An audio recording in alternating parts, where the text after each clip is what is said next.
Part 1. The Art of Living with Absence. Mila had learned how to live with absence long before she learned how to live with love, not the kind of absence that comes with dramatic goodbyes or slammed doors, but the quiet one.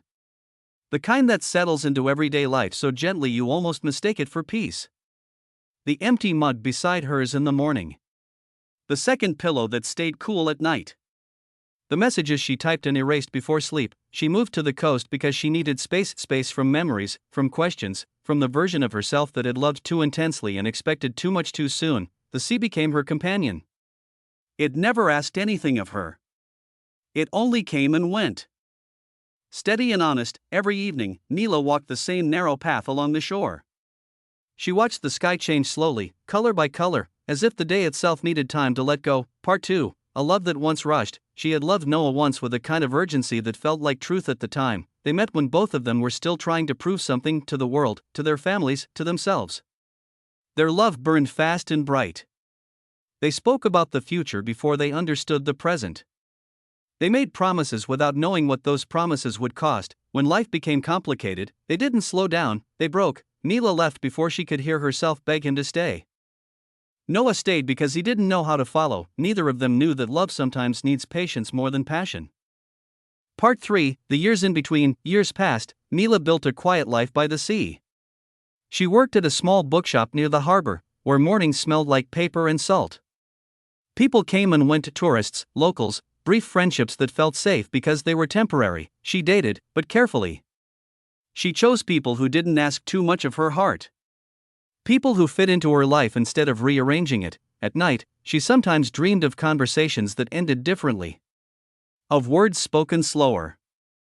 Of staying, but she never looked back until one evening, when the past spoke her name out loud. Part 4. When the past stands in front of you, Mila.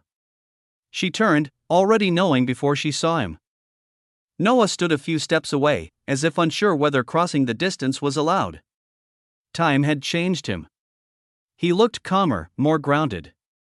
The sharp certainty he once carried had softened into something quieter and more real. "I didn't think you'd still be here," he said. "I didn't think I'd need to leave," she replied. The words surprised them both. They stood there, letting the sound of the sea fill the space where explanations wanted to rush in. Part 5. Conversations without urgency. They didn't talk much that first evening, they walked. They listened to the waves. They spoke about small things, the town, the weather, the way time seems to move differently near the sea. The next day, they met again, and the day after that. This time, there was no urgency. No need to define anything.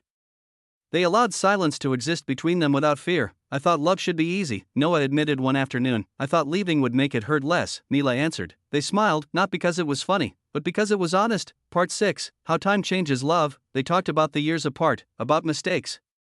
About choices that felt right at the time and wrong later. About learning how to be alone without becoming lonely. Love no longer felt like a fire demanding attention. It felt like warmth, steady, present, patient. Mila realized she was no longer afraid of being seen. Noah realized he no longer needed to be certain about everything. They were no longer trying to win love, they were allowing it. Part 7. The courage to stay. One evening, under a sky filled with quiet stars, Noah stopped walking. "I don't need you to save me," he said softly. "I just want to choose you without rushing." Mila looked at him for a long time. "I'm not afraid of staying anymore," she said.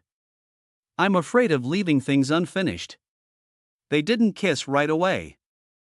They stood there, letting the moment be enough. Part 8. Building something slow. They chose presence over promises, mornings filled with coffee and sea air. Long conversations that didn't need conclusions. Disagreements that ended in understanding instead of distance. Love didn't demand that they be the same people they once were, it welcomed who they had become.